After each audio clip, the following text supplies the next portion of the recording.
6,000 years ago, the Yellow Emperor united many small tribes under his rule and is considered the father of China. 2,000 years later, the Shang dynasty was established, and with it, the tradition of writing in China. The first capital of the Shang dynasty was called Enye, and today we dig through some ancient ruins there to see what we can find out about their culture. When the Shang dynasty was in its prime, it was a huge metropolis. But over time, its importance decreased until it was nothing but a collection of ruins. Archaeologists uncovered several large buildings made of wood and filled with all kinds of treasures. These buildings were probably used for religious purposes, since many statues of gods and ancestors were found inside them.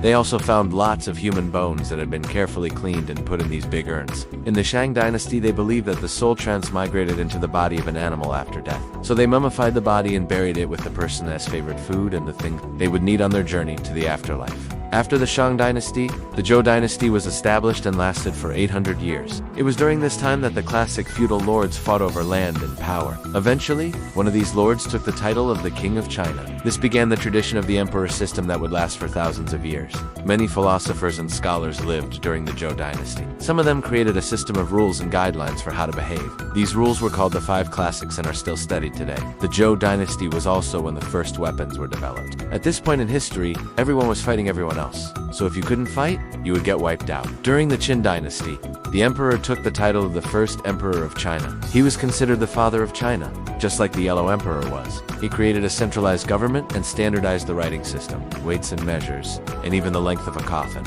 After him, China fell into a period of civil war and chaos. But eventually, the Han dynasty was established, and they got the empire back on track. During this time, paper and the compass were invented. And at the end of the dynasty, the Silk Road was opened up, connecting China to Europe. So there you go. That's a very brief history of China. If you want to know more, check out the series in the description. Also, a big thank you to our supporters. We'll see you next time.